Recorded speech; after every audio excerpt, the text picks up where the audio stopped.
Bonjour à toutes, bonjour à tous et bienvenue pour ce court webinaire. Depuis l'annonce de Donald Trump le mercredi 2 avril concernant l'augmentation des droits de douane américains, les marchés financiers vacillent. La guerre commerciale est-elle relancée?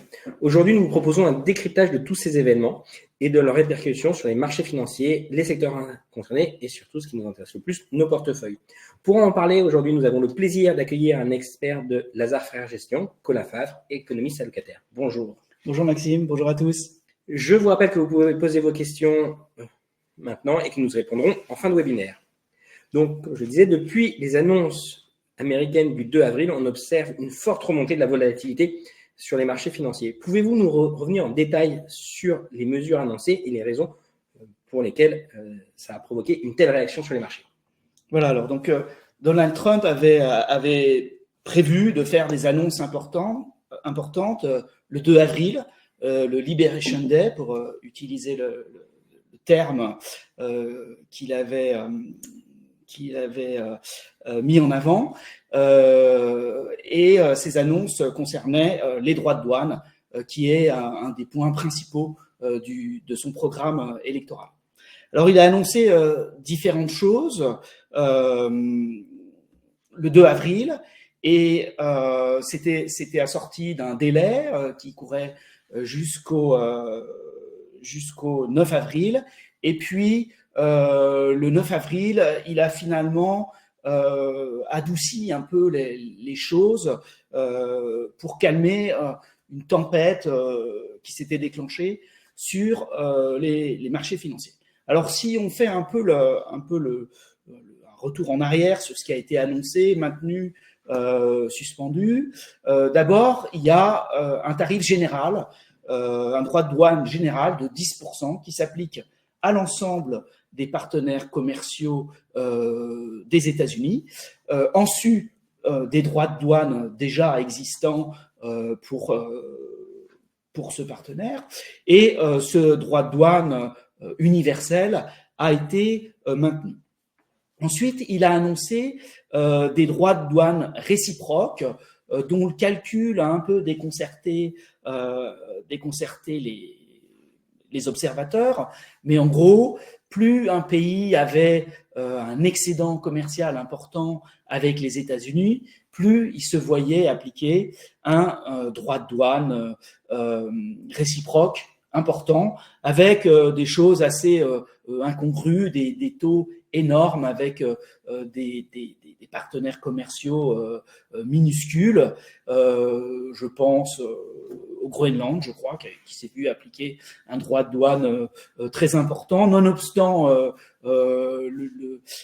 les vues géopolitiques des États-Unis sur le Groenland, et puis des pays avec lesquels les États-Unis entretiennent des relations plutôt mauvaises, comme par exemple l'Iran, qui s'est vu appliquer un tarif réciproque de 10%.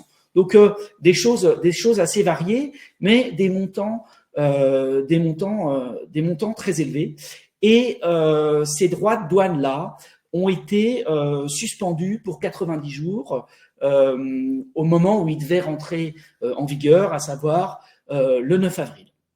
Ce qui, par contre, est toujours en vigueur, ce sont les droits de douane annoncés pour la Chine qui ont fait l'objet d'une escalade, puisque la Chine a décidé de répliquer, en fait, aux droits de douane annoncés par les États-Unis. Et on a eu comme ça une escalade des droits de douane réciproques entre les États-Unis et la Chine, les États-Unis appliquant un droit de douane de 145% aux importations en provenance de Chine, et la Chine appliquant un droit de douane de 125% aux importations en provenance des États-Unis.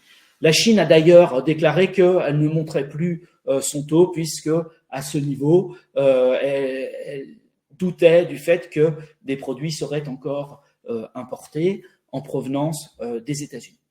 Ce qui, en sus de ces droits de douane qui s'appliquent par pays, on a des droits de douane sur certains secteurs qui sont toujours en place, qui avaient été augmentés plus tôt, en fait, parce que ça ne se fait pas dans le même cadre légal que ces tarifs réciproques.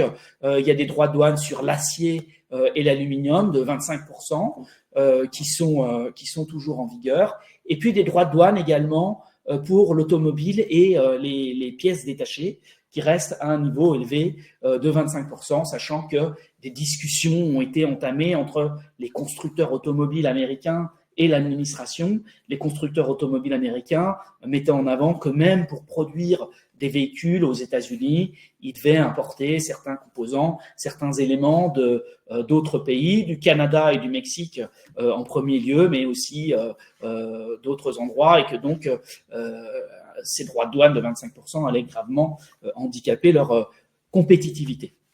Et puis, on attend encore des annonces pour les produits pharmaceutiques, les produits électroniques. Alors, sur les produits électroniques, on a déjà eu une évolution, puisque notamment les téléphones, les smartphones, et en premier lieu desquels les iPhones, ont été exclus de ces restrictions, aussi avec un délai de suspension.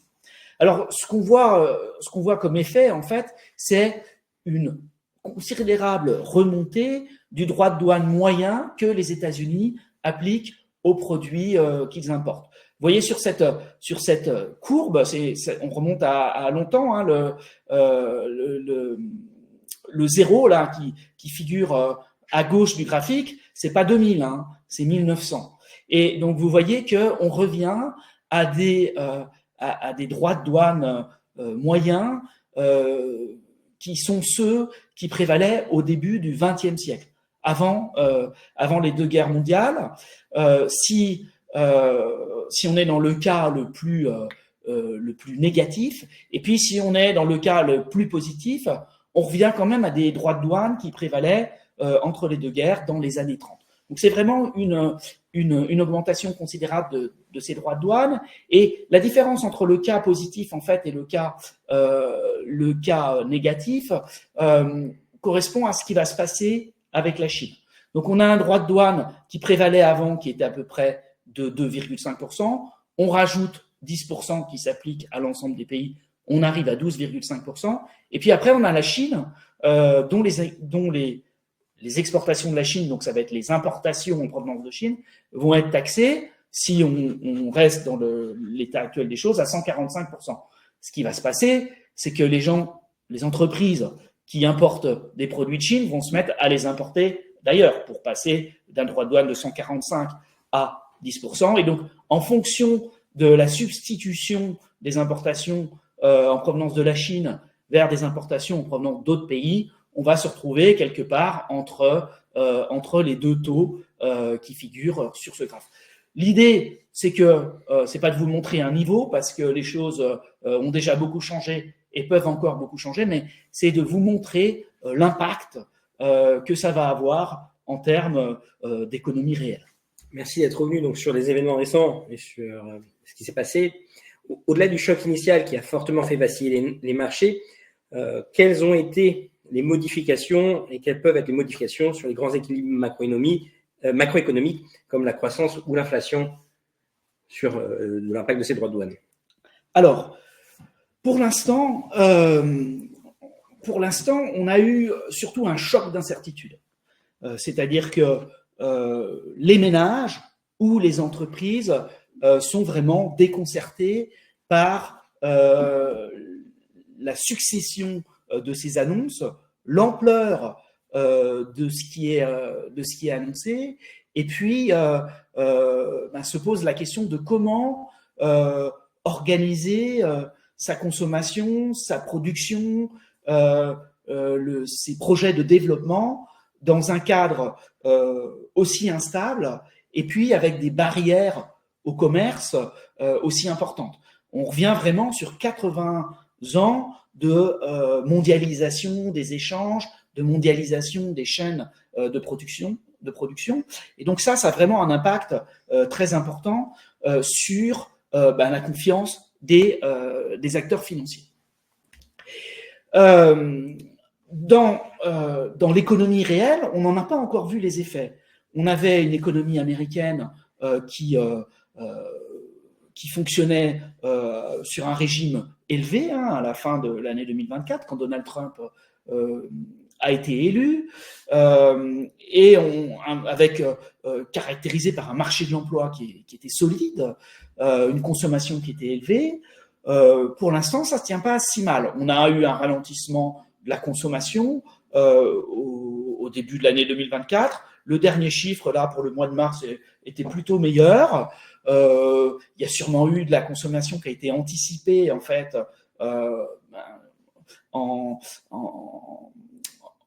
prévoyance, en fait, de ces changements qui allaient survenir. Il y a peut-être pas mal d'agents économiques qui ont décidé d'augmenter un petit peu leurs achats en prévision de cette incertitude. Mais voilà, concrètement, réellement, on n'a pas encore de dégradation de l'économie aux États-Unis. Par contre, on a une dégradation importante des enquêtes de confiance, que ce soit du côté des ménages ou du côté des entreprises. Et puis, donc ça, c'est pour le niveau d'activité. Pour ce qui est de l'inflation, c'est un peu le même schéma, pas encore de dégradation de l'inflation. On craint que ces droits de douane aient un effet de hausse sur l'inflation, puisque on va acheter des produits. Les États-Unis importent une grande partie de ce qu'ils consomment et puis importent beaucoup de choses en intrants pour leur production. Et donc, s'ils payent tous ces éléments plus chers, ça va faire de l'inflation. Normalement, en théorie économique, et ce qui était prévu par les conseillers économiques de Donald Trump, c'est que quand on augmente ses droits de douane, on fait se renforcer sa devise, donc le dollar devient plus fort contre les autres devises, et donc la hausse du dollar est censée compenser un peu de cette hausse des droits de douane. Et ce qu'on observe, c'est ce qu'on montre sur cette diapositive, c'est qu'on a eu plutôt une baisse du dollar. Alors ça veut dire que les agents économiques, eux, ils se projettent plutôt dans une économie qui est impactée négativement, et puis il y a aussi, c'est peut-être aussi le signe d'une perte de confiance dans l'économie américaine, comme l'économie de référence, l'économie où il faut investir, les entreprises dans lesquelles il faut investir, là il faut placer ses actifs. Donc voilà, ce problème de l'inflation, on le voit pas encore dans les chiffres, mais de la même manière, on le voit dans les anticipations, dans les anticipations des entreprises, dans les anticipations des ménages. Et donc, voilà, c'est quelque chose qui est une menace, en fait, pour l'économie américaine. Et c'est également une menace par le biais du fait que ça bloque un peu la Banque centrale américaine. La Banque centrale américaine, elle a un double mandat, maintenir les prix à un niveau stable, et puis garantir le plein emploi, en fait, un niveau d'activité de l'économie suffisant pour que les Américains aient un emploi. Et ce qui se passe, c'est que si l'économie accélère et devient trop dynamique, on a en général des prix qui montent, donc la Banque centrale monte ses taux pour faire ralentir l'inflation, ça fait ralentir l'économie, et quand l'économie ralentit, elle peut baisser ses taux pour remettre un peu de carburant dans l'économie et la relancer. Là, elle est dans une configuration où on va peut-être avoir une baisse de la croissance aux États-Unis, mais la Banque centrale ne pourra pas baisser ses taux autant qu'elle le ferait normalement, parce qu'il y a cette question d'inflation sous-jacente qui est liée aux droits de douane. Merci pour ces précisions. Donc, dans ce contexte tendu, vous, professionnels de la finance, comment avez-vous adapté vos choix d'allocation? Y a-t-il eu des arbitrages sectoriels ou géographiques particuliers que vous avez faits? Alors, on a, dans nos portefeuilles diversifiés, on avait déjà conservé un positionnement relativement prudent. Quand on a des marges de manœuvre, on était généralement, même dans l'ensemble de nos portefeuilles, dans le bas de nos marges de manœuvre. C'est-à-dire que on avait plutôt moins d'actions, moins de crédits que dans notre allocation de référence. Donc déjà, quand la crise a commencé, on avait des portefeuilles qui étaient pas immunisés contre la baisse, mais un peu plus robustes que ce qu'ils auraient pu être. Et donc ça les a aidés à résister. Et puis ensuite, dans un certain nombre de portefeuilles, on a fait le choix de remonter la sensibilité, donc c'est-à-dire l'exposition des portefeuilles aux obligations d'État, plutôt aux obligations d'État de la zone euro. L'idée, c'est que quand on a un stress de marché, on a souvent des mouvements de vente des actifs risqués, de type action, de type obligations risquées à yield, pour aller sur des actifs plus perçus comme plus sécurisés, en l'occurrence des taux d'État. Et donc, quand on remonte sa sensibilité, on s'expose davantage aux taux d'État et on peut bénéficier d'un mouvement en général de baisse de ces taux d'État. Ce qu'on avait fait également, on avait réduit l'exposition au dollar de nos portefeuilles. Le dollar avait beaucoup progressé sur la fin de l'année 2024 et le mouvement s'était inversé à peu près au tournant de l'année et on a décidé de réduire notre exposition au dollar. Et voilà pour les principaux mouvements. Pour des portefeuilles sur lesquels on peut agir rapidement, typiquement des fonds diversifiés qu'on peut retrouver d'ailleurs dans la gestion pilotée. On a aussi fait un mouvement d'allègement des actions américaines au moment où on a eu un rebond. C'était le 9 avril au soir aux États-Unis. Donc le rebond dans le marché, il a eu lieu le 10 au matin, quand Donald Trump a mis en place le délai de 90 jours pour l'application de ces droits de douane réciproques. Et là, on a un petit peu profité de ce rebond pour baisser encore un petit peu notre exposition aux actions américaines. Donc, en résumé, en fait, on avait des portefeuilles relativement prudents et on a accentué le biais prudent de nos portefeuilles diversifiés. Notre vision des choses, c'est que ces annonces, pour l'instant, ont donné lieu à un choc d'incertitude, mais on risque probablement d'avoir un effet tangible dans l'économie et avec des répercussions sur l'évolution des marchés financiers. Merci pour ces explications. Maintenant, prenons le cas d'un de nos épargnants qui suit l'actualité, mais qui ne peut pas réagir comme nous professionnels. Pour vous, quelles sont les bonnes pratiques à adopter? Faut-il rester investi, se diversifier davantage ou au contraire se mettre temporairement en retrait? Alors, en matière d'investissement, il y a toujours cette règle fondamentale, c'est de quel horizon dispose-t-on pour son investissement? Est-ce qu'on aura besoin de son argent rapidement ou est-ce qu'on a un peu plus de temps devant soi?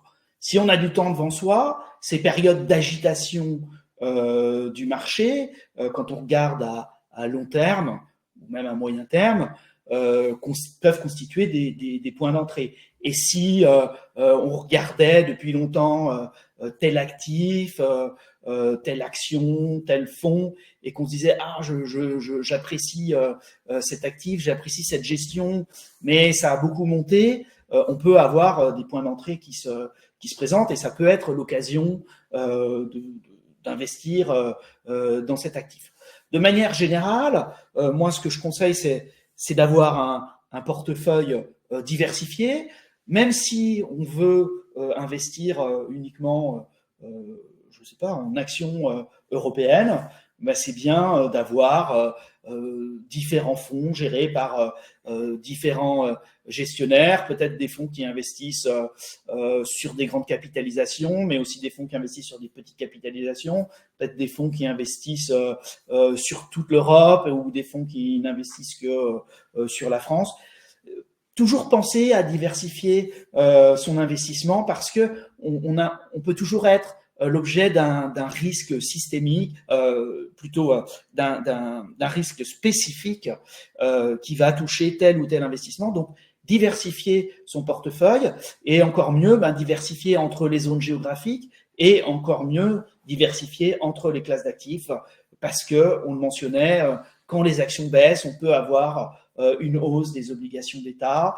Si on a un peu de monétaire dans son portefeuille, eh bien, c'est sûr que c'est pas ça qui va rapporter le plus sur le long terme, mais ça fait de l'argent disponible pour aller acheter un actif qui aurait beaucoup baissé. Ça fait aussi un actif dans le portefeuille qui permet d'amortir la volatilité du portefeuille. Donc voilà, diversifier son portefeuille, c'est quelque chose d'important. Et puis si on s'apprêtait à investir de l'argent, ben, pourquoi pas aller sur un fonds ou sur une gestion, sur un mandat de gestion à qui on va déléguer les choix d'allocation qui vont permettre en fait aux gestionnaires de ce fonds, de ce mandat, eh bien d'essayer justement de profiter de la volatilité du marché pour réduire le risque du portefeuille quand c'est opportun ou à l'inverse saisir des opportunités. Merci pour ces conseils. Maintenant, prochaine question.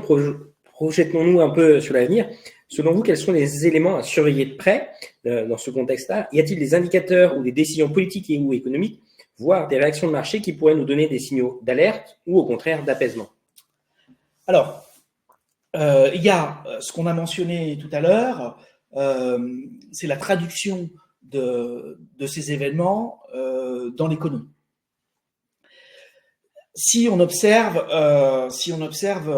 une dégradation des données économiques dures, la production industrielle, la consommation des ménages, l'emploi, ça veut dire qu'on a sûrement un peu de temps devant soi pour revenir sur les actifs financiers risqués, comme les actions, comme le crédit, parce que ça sera le signe que l'économie ralentit et voire va basculer en récession.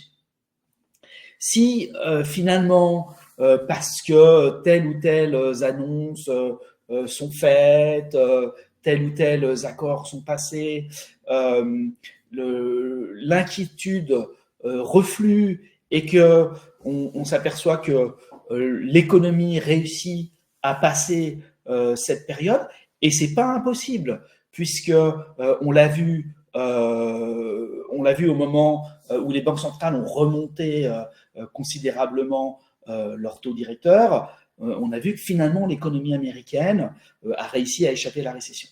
Donc, si jamais on s'apercevait que finalement les choses se calment et que l'économie américaine peut continuer sur son aire, alors on pourrait aussi reconsidérer ces investissements. Voilà, donc un peu surveiller ce qui se passe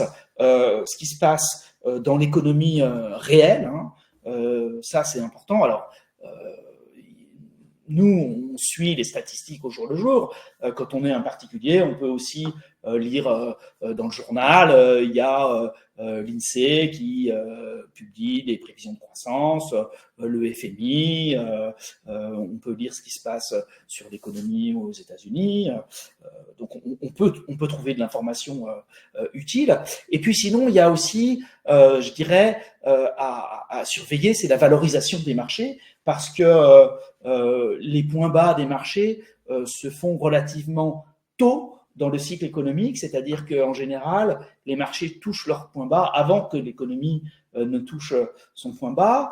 Et donc, c'est intéressant aussi de considérer la valorisation des différents marchés. Et par exemple, aujourd'hui, alors que le marché américain a déjà baissé fortement, on est encore sur des niveaux de valorisation pour le S&P qui sont historiquement élevés.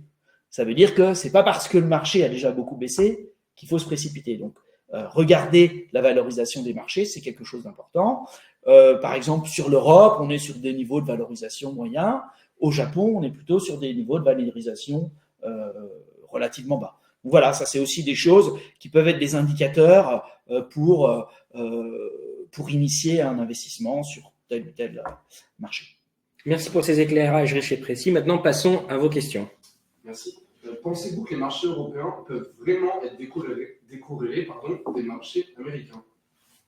On peut avoir… Alors, ce qu'on a vu, c'est que quand on a une forte hausse de la volatilité, comme on a eu au mois d'avril, tous les marchés se recorrèlent et baissent à peu près dans la même ampleur. Et d'ailleurs, là, les marchés européens s'étaient beaucoup mieux comportés que les marchés américains depuis la mi-décembre à peu près.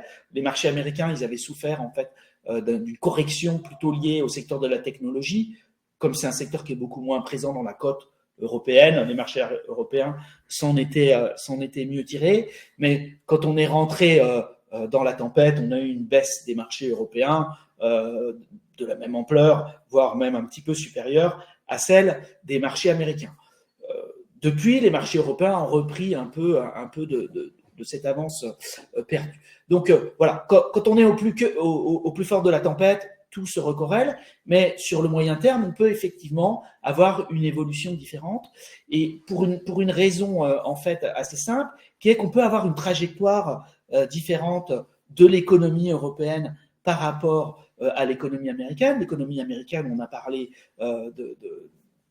des problèmes qui l'attendent et de la difficulté que l'économie américaine aura d'échapper à une récession.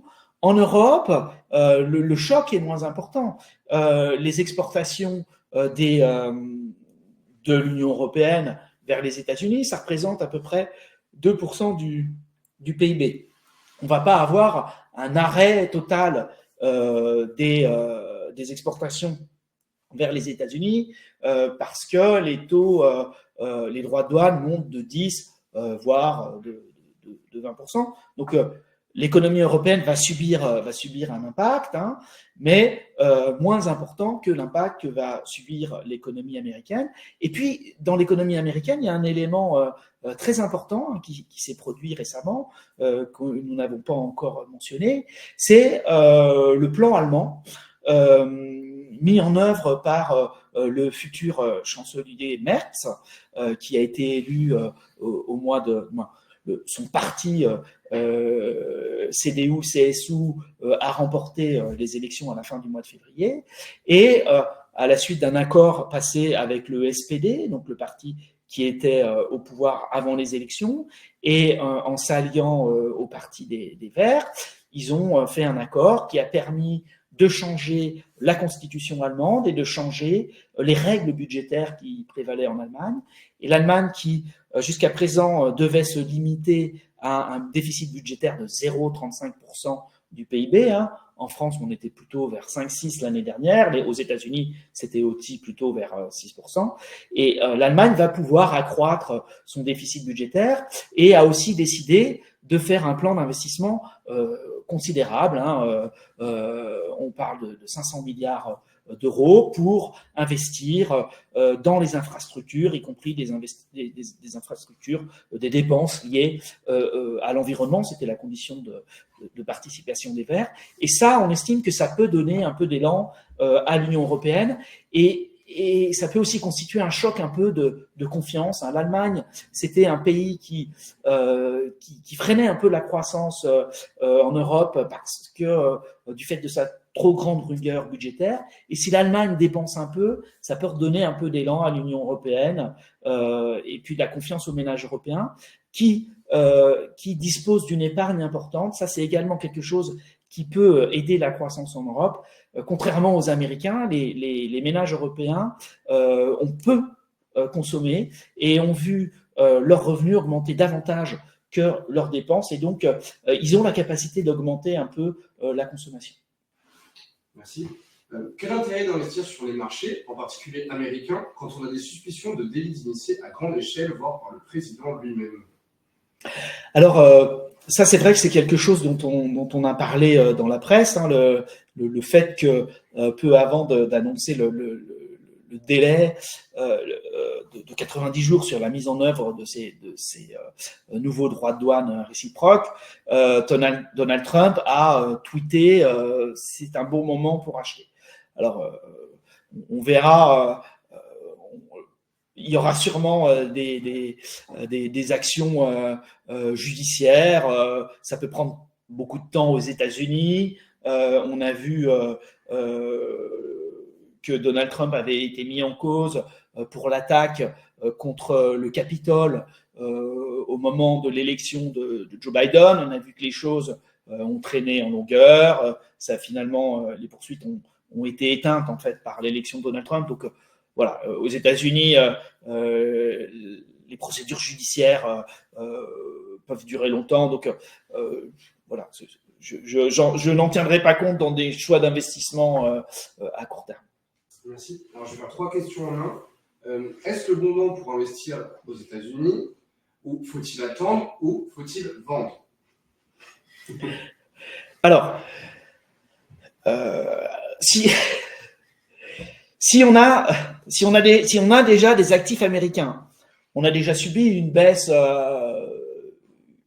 importante.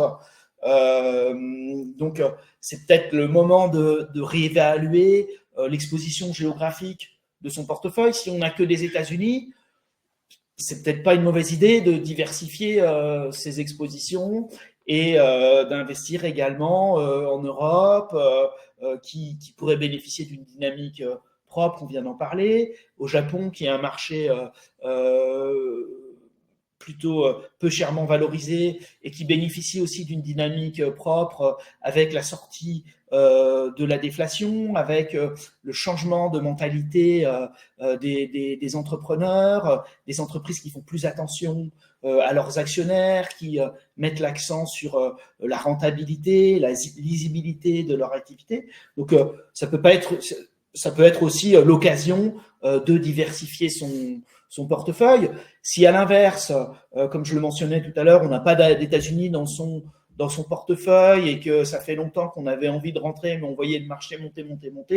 Là, on a déjà eu une correction, on a eu le dollar qui s'est un peu affaibli. Si on a un peu de temps devant soi, pourquoi pas constituer un investissement. Donc, ça dépend un peu de sa situation initiale, de son objectif et toujours de son horizon de placement. Si on a peu de temps devant soi, c'est peut-être pas une bonne idée d'aller acheter des actions américaines, sachant qu'on l'a dit, la situation économique risque d'être compliquée dans un futur proche.